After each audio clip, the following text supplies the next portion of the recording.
La última clase, mis hermanos, que comenzamos el tema de la malignidad del pecado de la murmuración. Y decíamos que la idea es que podamos entender, mis hermanos, que el pecado de la murmuración no es tan pequeño como quizás muchos piensan. El pecado de la murmuración es un pecado inmensamente grande delante del Señor. Y hermanos, con estos estudios que estamos haciendo, y si el Señor lo permite haremos, debemos mirar lo profundo que es este pecado y querer huir de él. Así que nos encontramos estudiando el tema de la malignidad que manifiesta el pecado de la murmuración en los hijos de Dios.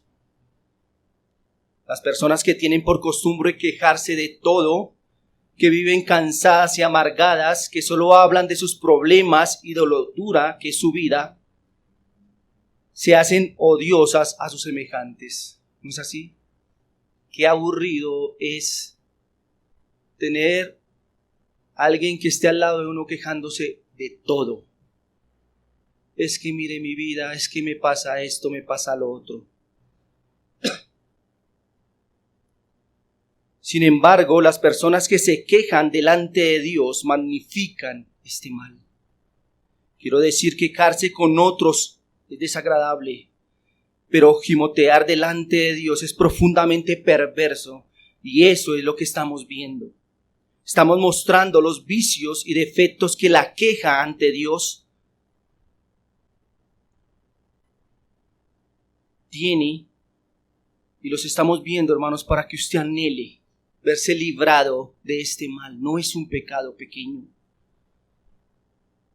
Hermanos, pido al Señor que por su gracia nos siga mostrando que este es un gran mal y nos dé la capacidad de hacer morir ese vicio de quejarnos por todo, de pensar que nuestras cargas son las más pesadas e insufribles, de amargar nuestro espíritu por lo que no tenemos, de creernos las víctimas de todas las circunstancias, y entonces el Señor nos dé un espíritu alegre, una satisfacción interna que nada la pueda perturbar. El apóstol Pablo dijo: he aprendido a contentarme cual fuere mi situación, hermano. Qué bueno es que nosotros podamos aprender esto. El Señor pueda contagiarnos de un gozo, de su gozo, y así podamos hacerlo hacia los demás. Amados, la murmuración es un pecado que puede estar orientado en dos direcciones. Es un pecado hacia Dios y hacia los hombres. Cuando se habla a espaldas de alguien con el ánimo de hacerle quedar mal, eso es murmuración. Pero pensar que Dios no está haciendo las cosas bien, que estamos siendo tratados injustamente, no es estar de acuerdo con las disposiciones de Dios para nuestras vidas. Eso es murmurar delante de Dios. Es decirle: Señor, tú eres soberano, pero tú no sabes hacer las cosas. Si las supieras hacer, yo no estaría pasando por esto. Qué terrible es eso, hermanos. Entonces la queja puede ser abierta o puede ser audible. Alguien puede gritar, alguien puede hablar y decir: no, Dios no está haciendo las cosas bien. O simplemente no puede expresar palabras. Pero déjeme decirle que la Escritura dice que Dios conoce las intenciones de nuestro corazón.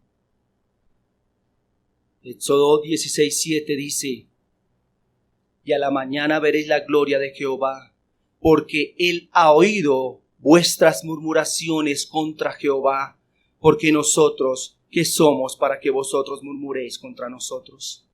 El Señor escuchó las murmuraciones del pueblo.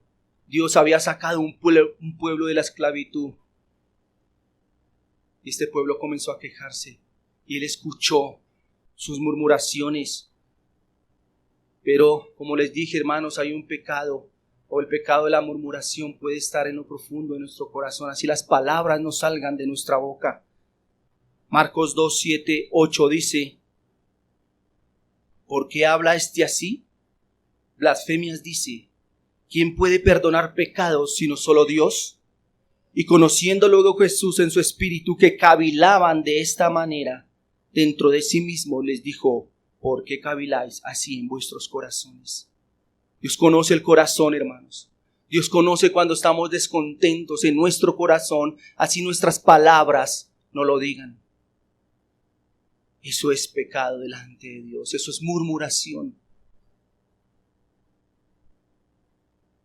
Así que le pido que me acompañe a seguir descubriendo lo malo o la malignidad de la queja. Así que en esta mañana he titulado mi enseñanza: la murmuración y el descontento ponen al cristiano en un nivel muy bajo o muy por debajo de su posición real en Cristo. Así que es un título largo, hermanos, pero es muy profundo lo que vamos a aprender en esta mañana. La murmuración y el descontento ponen al cristiano en un nivel muy por debajo de su posición real en Cristo. La murmuración es terrible, hermanos. La murmuración ante Dios es un desorden demasiado mezquino y vil.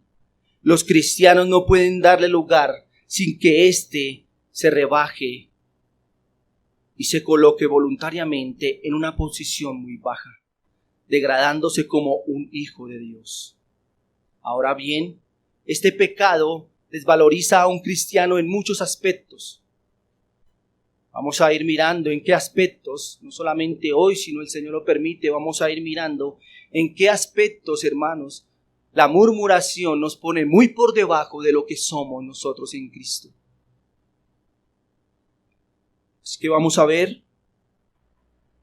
un primer aspecto en el cual la murmuración nos pone muy por debajo, y es en cuanto a las relaciones que tenemos como creyentes en Cristo.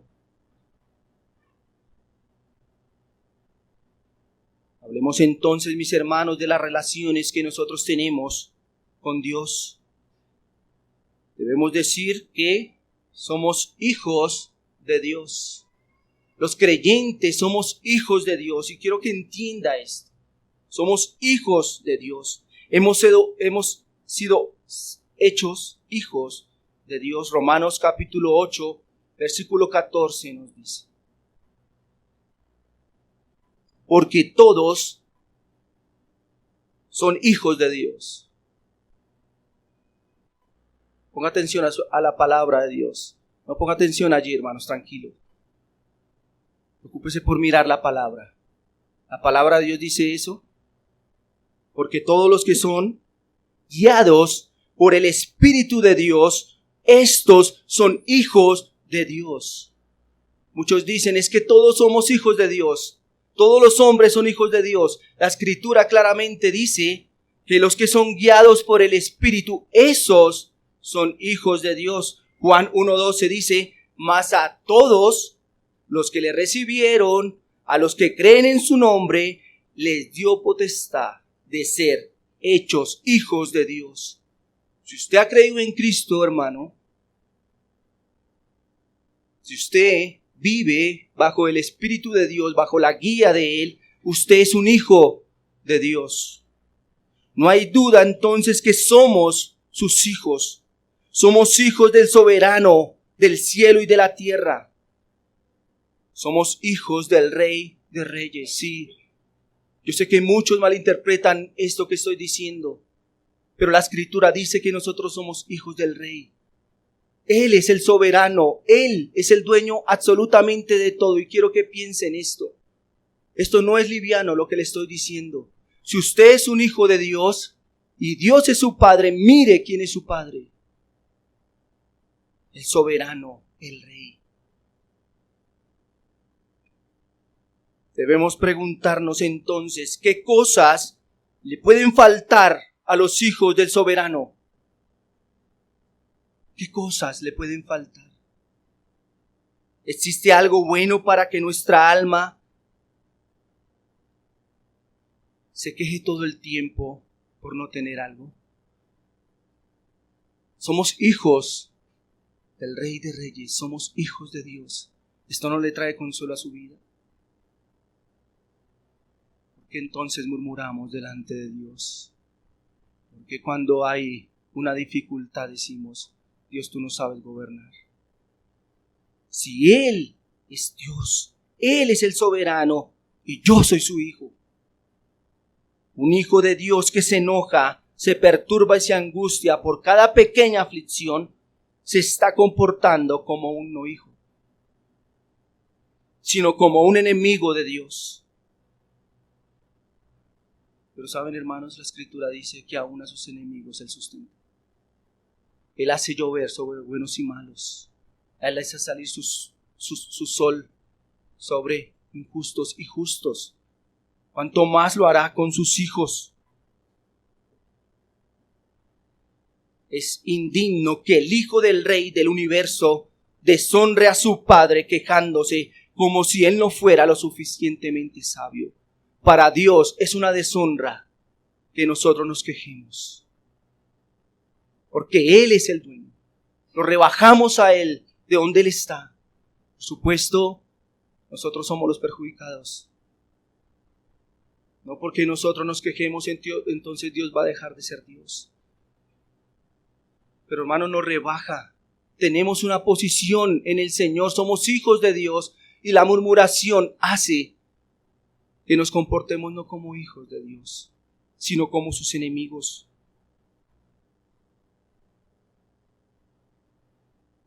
Imagínese entonces al hijo del hombre más rico de este mundo llorando por una colombina de 100 pesos. ¿Le parece tonto eso? Pues piense, qué tonto es estar quejándose siendo el hijo del Rey de Reyes y Señor de Señores. Es tonto eso, hermanos. Que somos sus hijos. Él ha prometido guardarnos y cuidarnos. Cuanto más es tonto que nos quejemos siendo los hijos del Creador y Gobernador de todas las cosas. Dios no solamente creó el universo, sino que lo sustenta, mantiene. Ahí estamos nosotros. La murmuración entonces, hermanos, es una necedad delante del Señor. Somos hijos de Dios y la murmuración nos rebaja a ser sus enemigos. ¿Es perversa la murmuración? Por supuesto. Segundo que veremos, nuestra segunda relación. Los hijos de Dios, hermanos, la iglesia es la esposa de Cristo.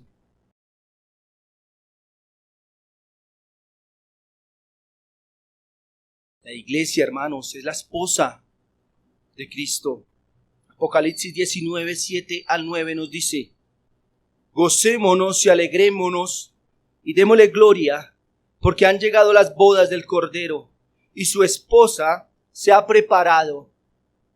Versículo 8: y a ella se le ha concedido que se vista de lino fino, limpio y resplandeciente, porque el lino fino es las acciones justas de los santos. Hermanos, somos la esposa del Cordero. Cada uno de nosotros estamos en una relación con Cristo. Él nos llama su amada esposa. Usted, mi hermano, es la esposa de Cristo. Entonces, es justo que quien se halle en semejante relación con Jesucristo viva preocupado y descontento. ¿Es justo eso? ¿No posees lo suficiente en Él? ¿Recuerda el himno que cantamos? Mi todo es Él. Mi todo es Cristo. Qué bonito es cantar, hermanos. Qué bonito es cantar un himno y decirle: tú eres mi todo.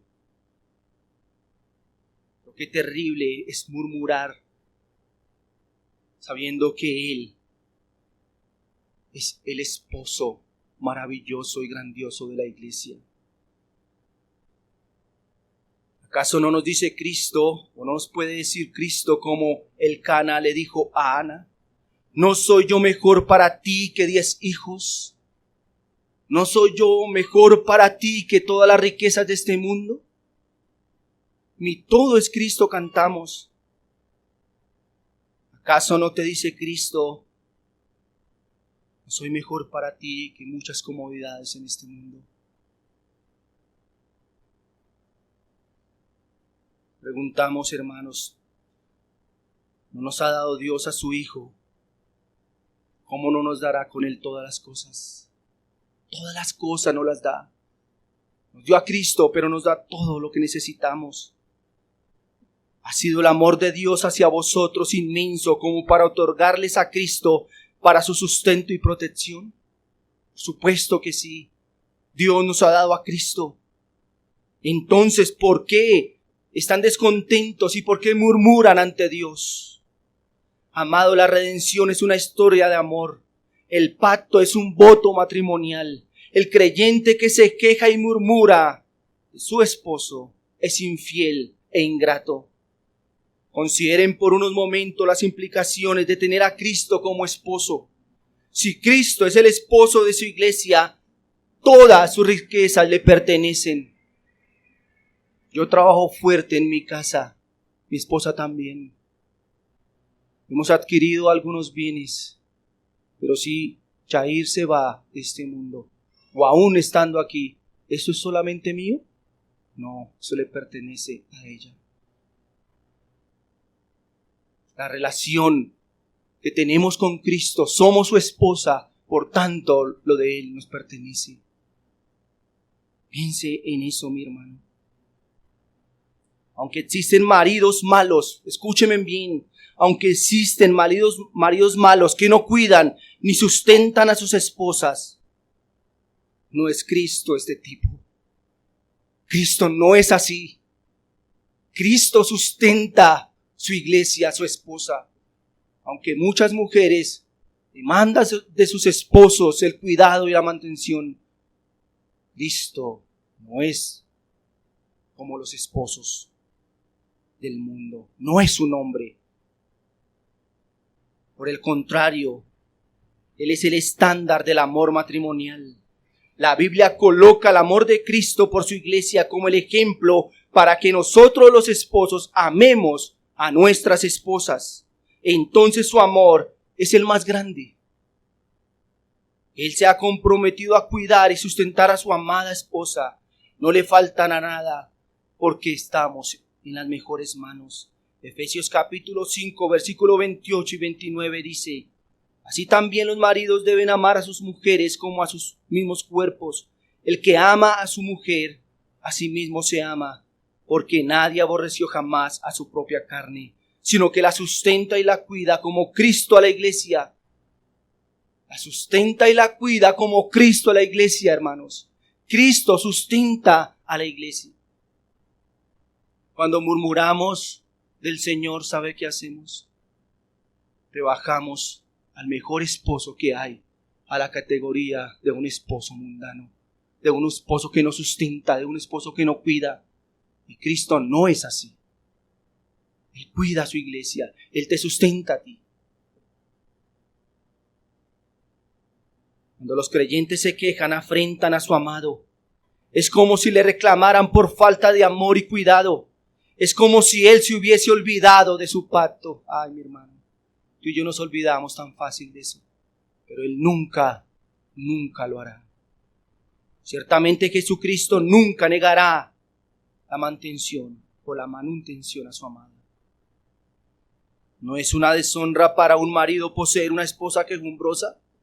Pregunto, hermanos, ¿no es una deshonra para usted como esposo que aunque usted se esfuerce, que aunque usted trabaje duro por darle a su esposa se queje todo el tiempo?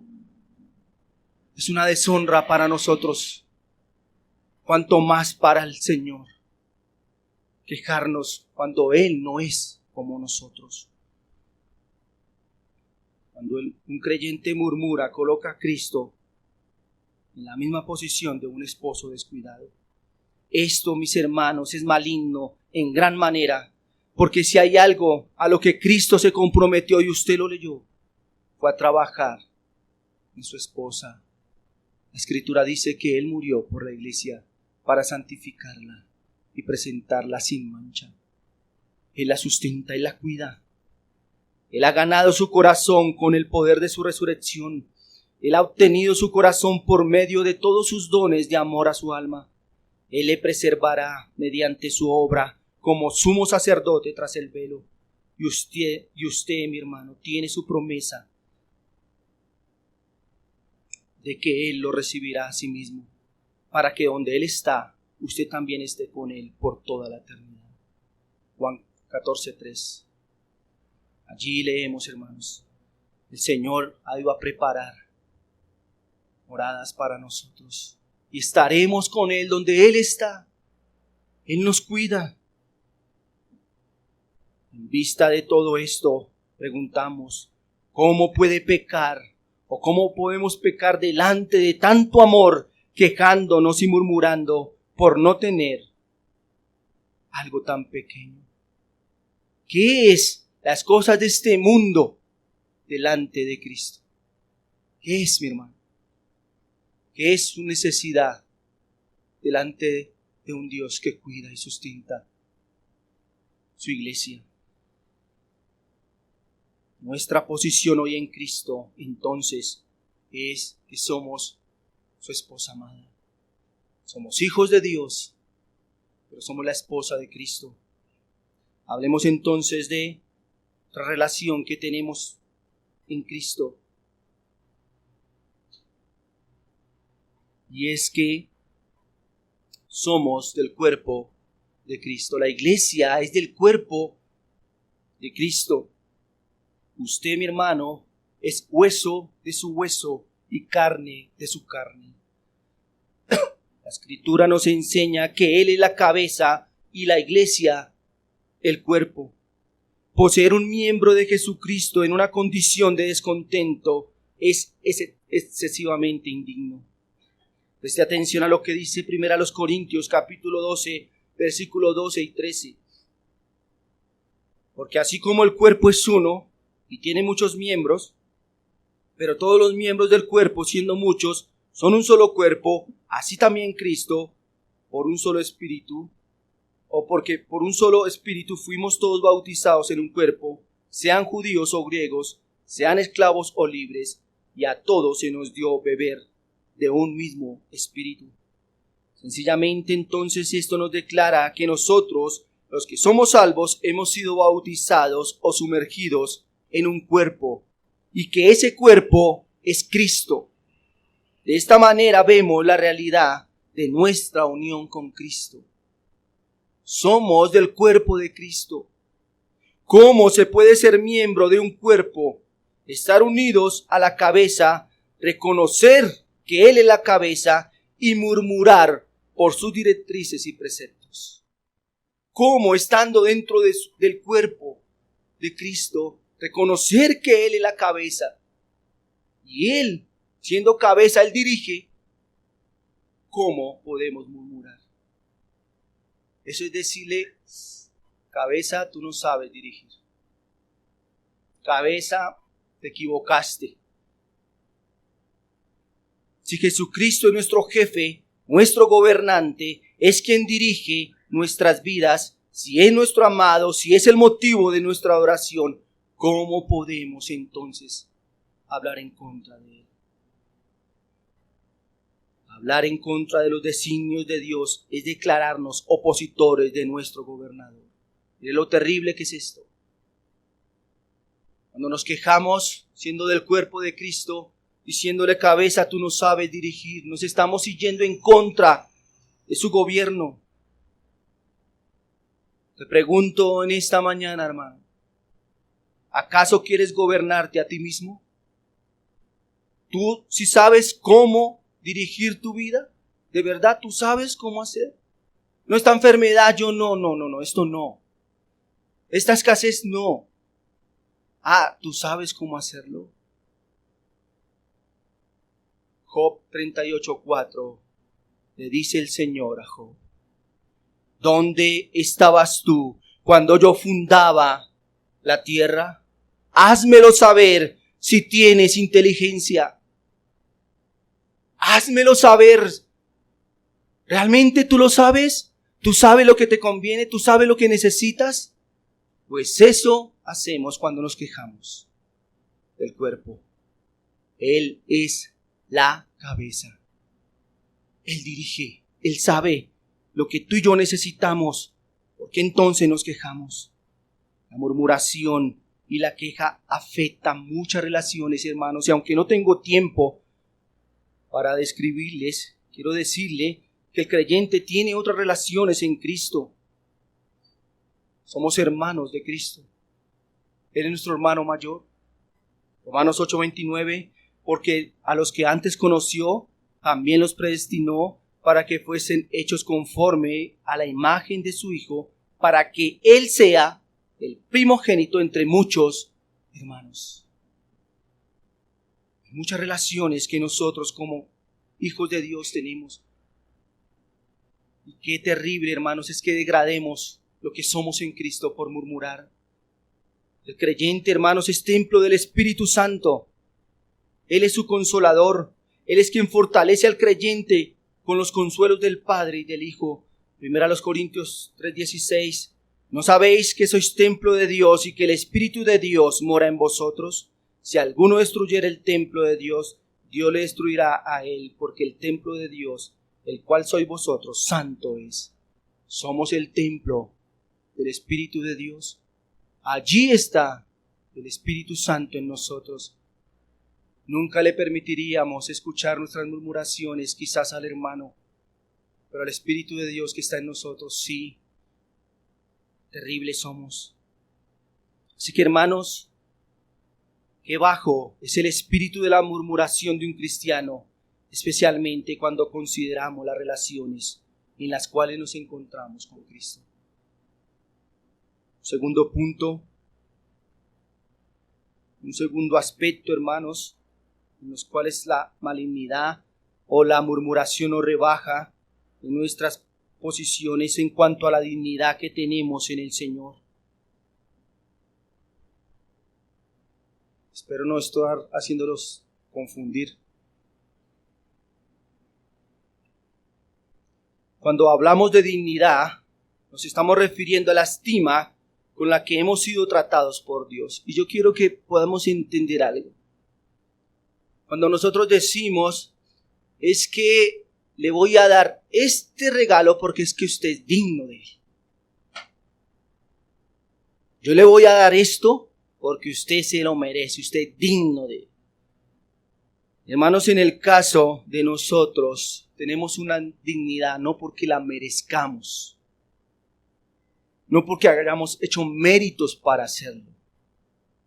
Totalmente contrario a eso. Hemos hecho méritos para no tener absolutamente nada de Dios, sino su ira sobre nosotros. Pero Él nos colocó en una posición de dignidad, solamente por gracia. No siendo nada delante de Él, el Señor nos ha tratado bien, nos ha llamado a ser sus hijos y nos ha puesto en una posición inmerecida. Salmo capítulo 8, versículo 4 al 6 dice: digo, ¿qué es el hombre para que tengas de él memoria? Y el hijo del hombre para que lo visites. Le has hecho poco menor que los ángeles. ¿Y qué hizo el Señor, hermanos? Y lo coronaste de gloria y de honra. Ay, mi hermano, ¿qué merecíamos tú y yo? Nada. Y el Señor nos ha coronado de gloria, de honra. Hiciste señorear sobre las obras de tus manos, todo lo pusiste bajo sus pies. Salmo 8 nos muestra que aunque el hombre es pequeño en comparación con la inmensidad de su creación, Dios lo ha elevado a una posición de honor y autoridad. Cristo, en su exaltación, hace que el cristiano sea el Señor de todo, elevado en excelencia por encima de todas sus criaturas, o de todas las criaturas que Dios ha hecho. Aunque en cierto modo nos creó un poco menor que los ángeles, nos ha dado gloria. No obstante, hermanos, los ángeles fueron creados un poco más valor que el hombre. Pero el cristiano es revestido con una dignidad mayor que la de ellos, ya que el Señor Jesús entrega su vida para expiar el pecado de los hombres caídos. Piense, hermanos, Cristo murió por los hombres caídos, no murió por los ángeles caídos. Murió por los hombres caídos.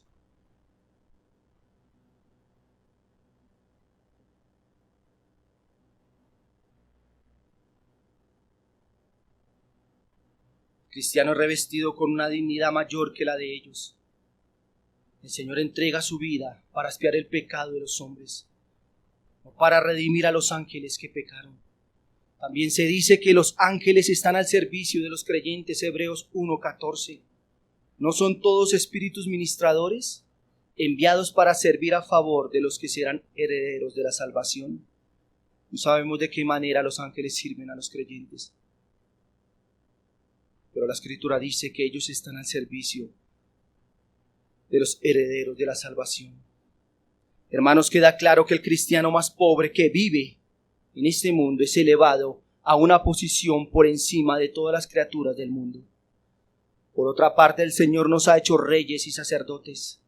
Primera de Pedro, capítulo 2, versículos 9 y 10 dice: Mas vosotros sois linaje escogido, real sacerdocio, nación santa, pueblo adquirido por Dios, para que anuncie las virtudes de aquel que os llamó de las tinieblas a su luz admirable. Versículo 10.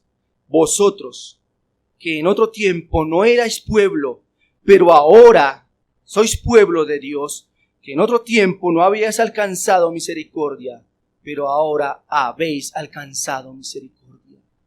Antes, mis hermanos, no éramos nada, estábamos alejados de Dios. Pero el Señor nos ha colocado en una posición de dignidad. Somos reyes y sacerdotes. Piense en la posición que el Señor lo ha puesto. Somos reyes para llevar vestidos reales. El manto de la justicia de Cristo nos ha sido puesto para reinar con Cristo para siempre. Y somos sacerdotes ungidos por el Espíritu Santo, a quienes se les permite acercarse a Dios y ofrecer a través de Cristo sacrificios espirituales de oración y alabanza. Qué dignidad, hermanos, en la cual nos ha puesto el Señor. Son muchos los privilegios de pertenecer al pueblo de Dios, y aún el cristiano más pequeño e insignificante ha sido puesto en el lugar de eminencia. Aún el cristiano más básico, aún el que está empezando, el Señor lo ha puesto en esa posición. Una posición alta que no merecíamos. Desde la eternidad pasada hemos sido siempre el pueblo de Dios dado a Cristo. Nos escogió desde antes de la fundación. El pueblo de Dios, representado por Cristo como nuestro fiador en su pacto de gracia. Pero antes de que Cristo fuese revelado a nuestros corazones y fuésemos nacidos de su Espíritu, no éramos su pueblo, no éramos sus siervos, sino algo más terrible, hermanos, éramos hijos de ira. Tú y yo éramos hijos de ira. Y ahora nos ponen en una posición tan elevada. Esta posición de dignidad agrava, escúcheme bien, agrava el pecado del descontento, ya que por no tener algunas comodidades externas en este mundo, no podemos olvidar la grandeza con la que hemos sido por gracia rodeados.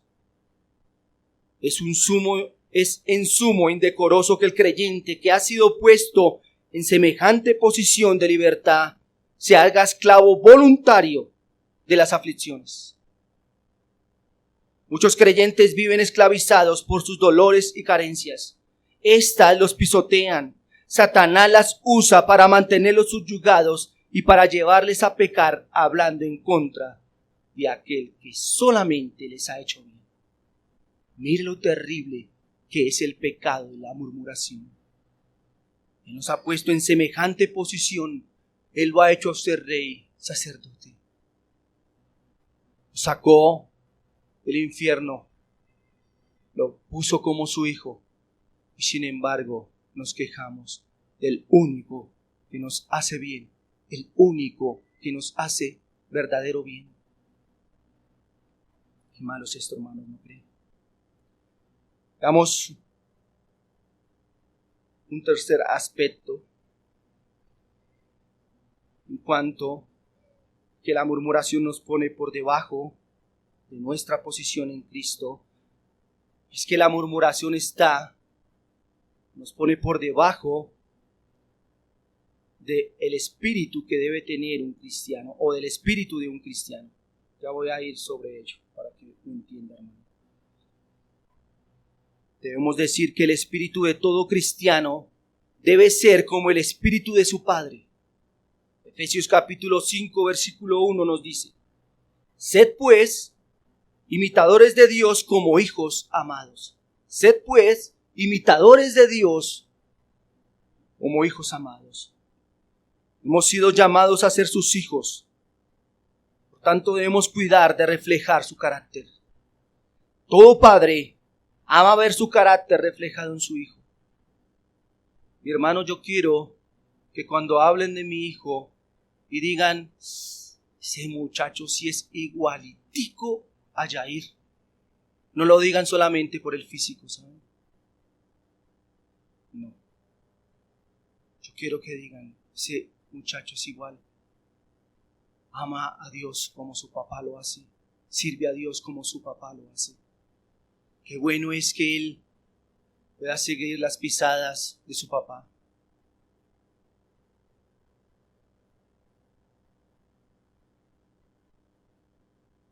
Tal vez amamos ver la imagen nuestra plasmada en nuestros hijos. Ese físico, qué bueno es que nos digan eso. Pero hermano, los hijos de Dios debemos poseer un espíritu que pueda manifestar la gloria del Padre, del Hijo y del Espíritu Santo en nosotros.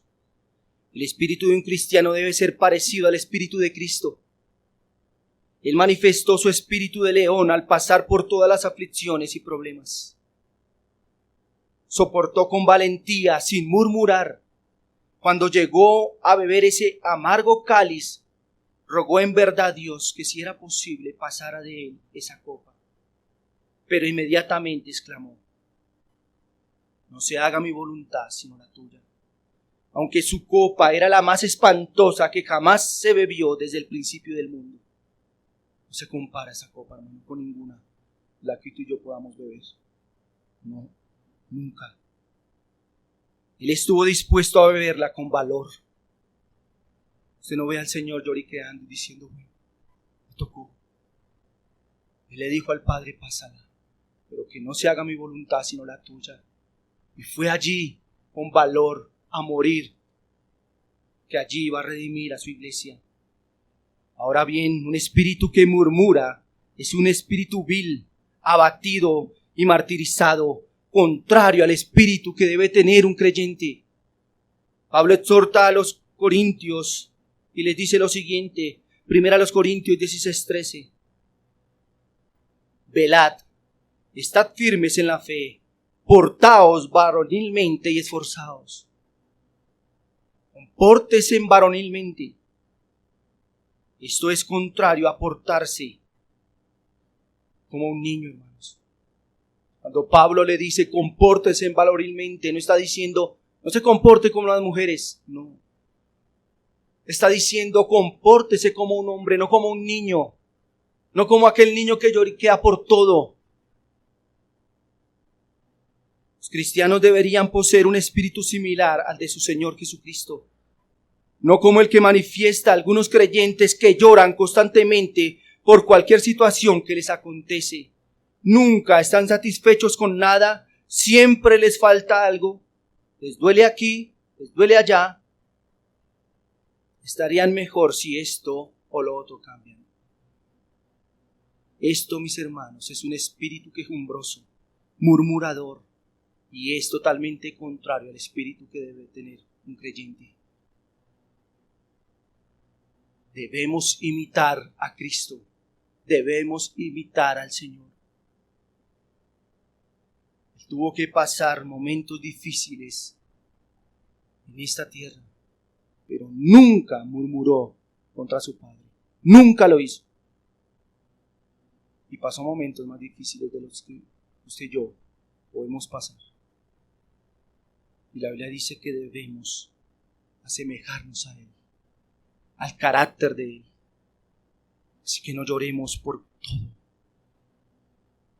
Oremos, busquémoslo, adorémoslo.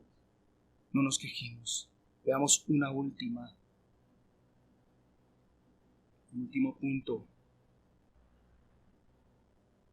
Y es que la murmuración nos pone por debajo de nuestra profesión de fe.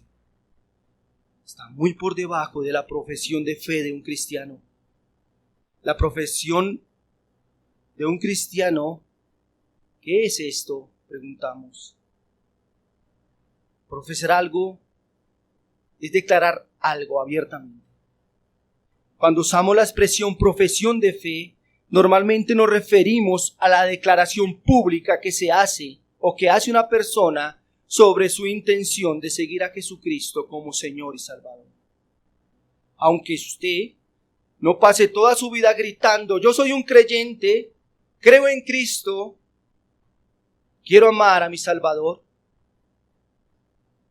Aunque no haga eso, hermanos, estar aquí, pertenecer a una membresía de una iglesia, cargar el título de cristiano, eso implica una profesión de fe. Solamente dice con su boca y dice, yo soy cristiano, decido creer en el Señor, decido morir a mis pecados, pido perdón, pero ahora usted está añadido a una iglesia y esa es su profesión, a eso usted se va a dedicar, a ser cristiano. La profesión de un cristiano es estar muerto para el mundo y estar vivo para Dios. Es poseer su vida escondida con Cristo en Dios y satisfacerse solamente en Él. Romanos 10, 9 y 10 dice que si confesares con tu boca que Jesús es el Señor y creyeres en tu corazón que Dios le levantó de los muertos, serás salvo. Porque con el corazón se cree para justicia, pero con la boca se confiesa para salvación. Los cristianos somos hombres y mujeres que confesamos ante el mundo que hemos cambiado de Señor, de familia, de nacionalidad. Ahora somos de Cristo y le pertenecemos solamente a Él. Entonces el discípulo de Cristo, por la obra del Espíritu Santo en él, cambia, escúcheme bien, cambia los valores, las perspectivas, los deseos de su corazón y comienza a alinearnos con la palabra de Dios. Eso es ser creyente.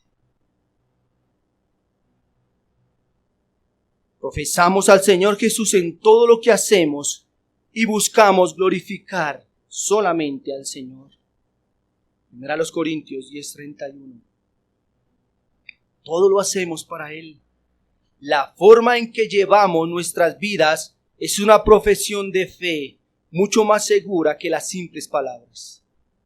Alguien puede decir yo soy cristiano, pero con su vida mostrar totalmente lo contrario.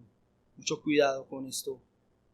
La profesión de fe sale de nuestra boca, pero también se refleja en nuestras vidas. Las palabras son importantes, sí. Un creyente en Cristo no se avergonzará de sentirse identificado de esa manera. El Señor busca de sus hijos más que palabras, no solo una confesión verbal, sino una vida que respalde las confesiones verbales. Por tanto, mis hermanos, no es compatible con una confesión de adhesión voluntaria a Cristo la murmuración de labios o de corazón. Va totalmente contraria a esto. ¿Cómo puedes declarar que eres salvo, que tienes una nueva vida en Cristo, que ahora eres leal a tu Señor y al mismo tiempo quejarte porque no recibes todo lo que deseas? La Escritura dice que de una misma fuente no puede brotar agua dulce y amarga. Santiago capítulo 3, 11 y 12. ¿Acaso alguna fuente hecha por una misma abertura agua dulce y amarga? Hermanos míos, ¿puede acaso la higuera producir aceitunas o la vid higos? Así también ninguna fuente puede dar agua salada y dulce. ¿Cómo podemos glorificar a Dios y exaltar y decir que Él es nuestro Padre y de nuestra misma boca salir palabras de murmuración contra Él? Qué terrible, hermanos, rebaja nuestra profesión. Hemos declarado que somos hijos de Dios, hemos declarado que todo es de nosotros, que le pertenecemos a Él y sin embargo murmuramos contra Él. Olvídese de hablar solo de aquello. Olvídese de hablar solo aquello que confirma su confesión de fe en Cristo. Es antinatural que una fuente destile agua dulce y amarga. Es antinatural que de la boca de un creyente fluyan palabras de entrega y fe a Cristo y al mismo tiempo palabras de queja e insatisfacción. Totalmente lo contrario. No es natural esto.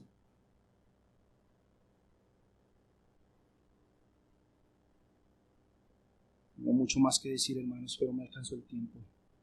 Permítame terminar con esto.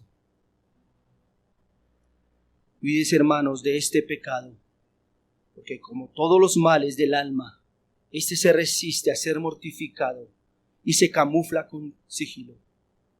Alguien dirá con algo de soberbia: yo sí no me quejo delante de Dios.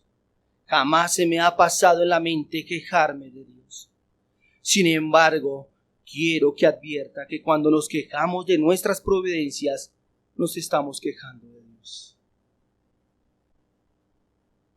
Por ejemplo, una persona que se queja de los pastores que le ha tocado, o de algún hermano, se está murmurando contra Dios. No, yo no lo hago abiertamente, Dios conoce mi corazón. Por supuesto que lo conoce, hermano. Cuídese de eso. Cuídese de murmurar. Si nos quejamos de las disposiciones de Dios, nos quejamos de Dios. Números 12. 1 dice: María y Aarón hablaron contra Moisés a causa de la mujer cusita que había tomado, porque él había tomado mujer cusita. Y dijeron: ¿solamente por Moisés ha hablado Jehová? ¿No ha hablado también por nosotros? ¿Y qué pasó, hermanos? ¿Y lo oyó quién? Dios lo oyó. Yo sé que usted conoce lo que pasó con ellos. Moisés tuvo que orar para que el Señor sanara, para que el Señor devolviera. Ellos murmuraron contra su siervo Moisés. De hecho, si usted lee el pasaje, el Señor defiende a su siervo. Yo hablaré con él cara a cara. Él es muy importante para mí. Y si tú murmuras contra él, estás murmurando contra mí. Hermanos, cuidémonos de ello. La murmuración es tan sutil, el pecado es tan sutil, que se va metiendo allí. Cuidémonos de tener temor de hablar contra Dios y sus disposiciones, pero cuidado entonces de murmurar contra sus siervos, contra los hermanos, contra la iglesia, porque todo esto el Señor lo ha dispuesto. Y si lo hacemos, lo estamos haciendo directamente contra Dios. Oremos, hermanos.